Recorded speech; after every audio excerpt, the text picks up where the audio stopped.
Today we celebrate feminine beauty in this theme and era, expressed through style, elegance, posture, and presence. Picture this. It's 1964, and a revolution in feminine style is spreading from London's boutiques to New York's department stores. Young women are abandoning the structured silhouettes their mothers wore, embracing something completely different: clean lines, bold colors, and a confidence that says the future has arrived. What made the mod dress phenomenon so powerful that it transformed not just fashion, but how an entire generation of women moved through the world? By 1966, American department stores were selling over 2 million mod-inspired dresses annually, and the London look had become the definitive statement of youthful feminine elegance. This wasn't just clothing. It was a new language of style that spoke to women who wanted to look forward, not backward. The mod movement emerged from London's Carnaby Street and King's Road in the early 1960s. Driven by young designers who understood that post-war women deserved fashion as optimistic as their outlook. Mary Quant, often credited as the movement's pioneer, opened her boutique bazaar in 1957 with a simple philosophy. Clothes should be fun, affordable, and designed for women who lived active, independent lives. By 1963, her mini dresses were selling faster than she could produce them, and fashion magazines on both sides of the Atlantic were calling London the new style capital of the world. The mod dress represented everything traditional fashion was not. Where previous decades celebrated curves and complexity, the mod aesthetic worshipped geometric precision and youthful simplicity. The silhouette was revolutionary, a high-waisted, a line shape that skimmed the body without clinging, ending well above the knee in a way that would have scandalized women just 5 years earlier. These dresses freed their wearers from the architectural undergarments that had defined feminine beauty for generations. No more girdles, no more structured brass, just clean, unadorned lines that moved with the body rather than reshaping it. The fabrics chosen for mod dresses reflected the era's embrace of technology and progress. Synthetic materials like polyester and acrylic weren't seen as cheap substitutes, but as modern marvels that offered what natural fibers couldn't. Vibrant, color-fast hues that wouldn't fade, wrinkle-resist, and textures that kept their shape. And easy care properties that matched women's increasingly busy lifestyles. Wool jersey remained popular, but even traditional materials were used in radically new ways, often in solid blocks of color rather than patterns. Color became the mod dress's most distinctive signature. Gone were the muted pastels and small florals that had dominated women's wardrobes throughout the 1950s. Instead, mod designers embraced electric blues, shocking pinks, sunshine yellows, and pure whites with an enthusiasm that matched the decade's optimistic spirit. Black and white combinations created striking graphic effects, while color blocking, bold geometric sections of contrasting hues, turned dresses into walking works of pop art. The details that made mod dresses memorable were studies in restraint and precision, contrasting piping traced seams with mathematical accuracy, oversized buttons, often covered in the same fabric as the dress, provided focal points without unnecessary decoration. Patch pockets appeared exactly where function demanded them. White collars and cuffs created crisp contrast against colored backgrounds, while zip fastenings became design elements rather than hidden necessities. Everything served a purpose, and everything was placed with the kind of intentional simplicity that required genuine skill to achieve. By 1965, the mod dress had established a completely new relationship between women and their clothing. These garments didn't require careful handling or special occasions. They were designed for women who walked quickly through city streets, sat at office desks, and danced until midnight. The shorter hemlines that seemed so radical actually reflected practical changes in how women lived their lives. while the unfitted bodice is acknowledged that feminine beauty didn't need to be constrained by traditional shaping to be powerful and appealing. The mod dress created a visual vocabulary that spoke directly to women's changing roles in society, combining youthful energy with sophisticated design in a way that made every wearer feel like she was part of something larger than fashion. She was part of the future itself. The mod dress revolution of the 1960s represented a complete reimagining of feminine beauty through clean lines and confidence simplicity. The accessories that completed the mod look were as carefully considered as the dresses themselves. White go-go boots became the footwear of choice. Their sleek vinyl or patent leather surfaces, reflecting the era's love of synthetic materials and futuristic aesthetics. These boots, typically reaching mid-calf with low-block heels, created a continuous line from hemline to floor that elongated the leg while remaining practical for walking.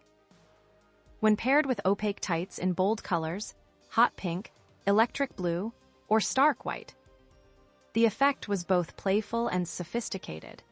Handbags shrunk to match the streamlined aesthetic. Small, structured purses in geometric shapes replaced the larger bags women had carried in previous decades. Many featured the same clean lines as the dresses, with minimal hardware and bold color blocking. Chain link belts, worn loosely around the hips rather than cinched at the waist, added a touch of hardware glamour while maintaining the unfitted silhouette that defined the look. Simple jewelry, large plastic bangles, geometric earrings, or a single strand of oversized pearls, provided accent without overwhelming the dress's clean lines. The mod dress transformed everyday routines into opportunities for style expression. In 1965, offices across America and Britain, young women arrived at work wearing these revolutionary garments, pairing them with neat cardigans or blazers that maintained professional appropriateness while showcasing their fashion-forward sensibilities. The dresses moved beautifully from day to evening. A simple change of accessories could take the same garment from business meeting to cocktail party. Shopping for mod dresses became a social ritual unto itself. Department stores created special sections dedicated to the London look, while boutiques modeled after London's Carnaby street shops appeared in cities from Los Angeles to Chicago. Young women would spend Saturday afternoons trying on the latest arrivals, discussing which colors best captured the season's mood, and debating whether a particular hemline was appropriate for their lifestyle. The trying-on process itself was part of the appeal. These dresses slipped on easily, requiring no complicated fastenings or structural adjustments. The mod aesthetic extended beyond clothing into how women presented themselves. Hairstyles became geometric sculptures.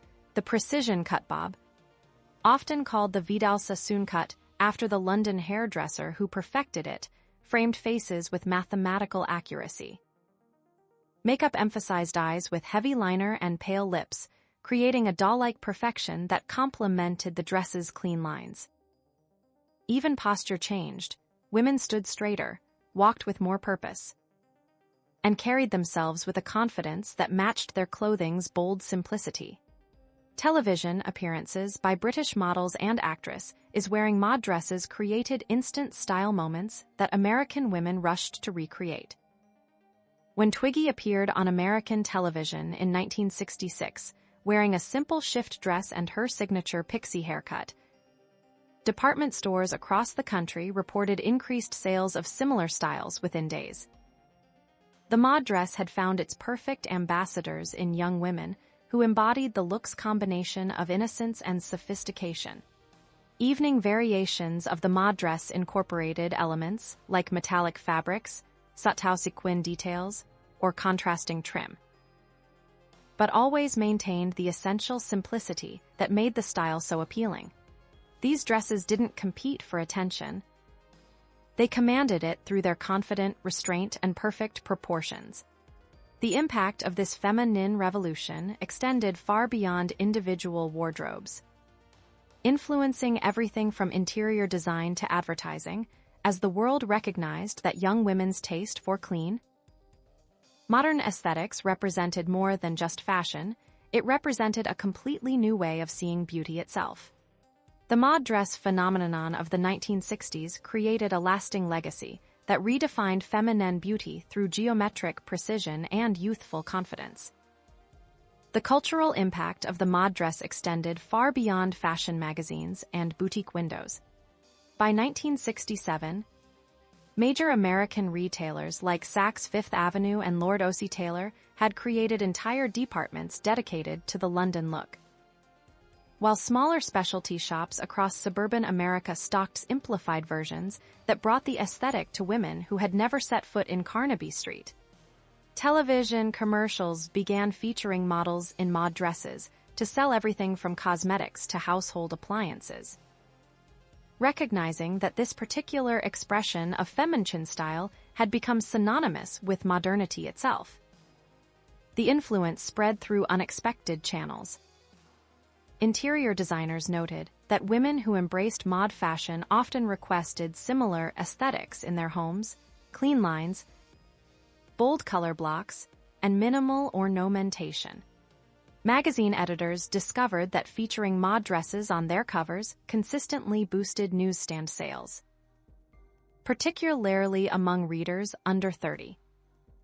Department store executives found that mod dress displays drew crowds of women who might browse for hours, even if they didn't purchase anything, suggesting that these garments had become cultural objects worthy of study and admiration. Professional women found particular liberation in the mod dress is combination of respectability and rebellion. A shift dress in navy or black could navigate corporate dress codes while still expressing individual style through its distinctive silhouette and contemporary proportions. Teachers, nurses, secretaries, and the growing number of women entering previously male-dominated fields discovered that mod dresses allowed them to look both professional and progressive, serious about their work while remaining unmistakably feminine. The international adoption of the mod aesthetic created a shared visual language among young women worldwide.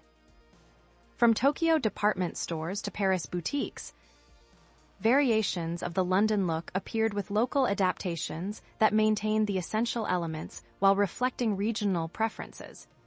This global spread of a specifically feminine style phenomenon was unprecedented, creating the first truly international fashion movement driven primarily by women's choices rather than designer dictates. The mod dress revolution produced three feminine signatures that became timeless elements of style. First, the power of geometric simplicity. The understanding that feminine beauty could be expressed through clean lines and perfect proportions, rather than elaborate decoration. This principle influenced everything from wedding dress design to business attire, establishing that sophistication often meant knowing what to leave out rather than what to add. Second, the liberation of the hemline. The mod dress proved that showing more leg could be both tasteful and empowering, freeing women from the artificial modesty that had constrained their movement and self-expression. Third, the celebration of youthful energy. These dresses captured and reflected the optimism of women who saw themselves as architects of the future, rather than guardians of tradition. The enduring appeal of the mod dress aesthetic speaks to its fundamental understanding of feminine beauty as something dynamic and forward-looking rather than nostalgic and restrictive.